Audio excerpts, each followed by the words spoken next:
உடம்புக்குழு நீக்கும் நாள் இல்லையா? அதுக்கான மாத்திரை சாப்பிட சொல்லி நமக்கான ஒரு முகாம் வந்து அமைச்சு கொடுக்குறாங்க. அதுக்கு வந்து அதே போல இதுக்கு விழாவை தொடங்கி வச்ச நம்முடைய பிரசிடென்ட் அவர்களுக்கும் நம்முடைய அனுமதி கொடுத்த நம்முடைய கிச்சன் சார் அவர்களுக்கும் மனமார்ந்த நன்றி. அது மட்டும் இல்லாமல் ஹெல்த் இன்ஸ்பெக்டர் அனைவருக்கும் என்னுடைய மனமார்ந்த நன்றிகள். இந்த மாத்திரையை வந்து வாங்கி சாப்பிட்றதோட இது பண்ணாம அந்த வாங்கி சாப்பிட்ட உடனே மாத்திக்கிறது அதெல்லாம் உண்மை இருக்காது. சரியா? எல்லாருமே தைரியமா அந்த மாத்திரையை சாப்பிடலாம். வீட்டிலே போய் சொல்லுங்க, நாங்கள் இந்த மாதிரி மாத்திரை சாப்பிடணும். ஏன்னா 6 மாசத்துக்கு ஒரு தடவை கண்டிப்பா வந்து நம்மளோட உடலை வந்து சுத்தமா வச்சிருக்க வேண்டியது நம்மளோட பொறுப்பு. ஏன்னா நம்ம வந்து ஆரோக்கியமான உணவை தவிர்த்து நிறைய ஆரோக்கியம் இல்லாத உணவுகள் நிறைய சாப்பிட்றதுனாலதான் இந்த புழுக்களும் அதிகமா உற்பத்தி ஆகுது.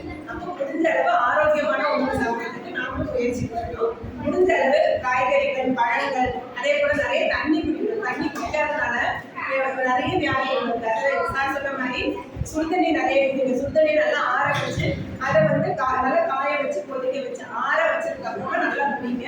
நிறைய தண்ணி குடிக்கும் போதுனா தேவையான கழிவுகளும் இந்த விழாவை முடக்கி வச்சு இதை வந்து மாத்திரை நம்ம வளர்த்து நம்மளுடைய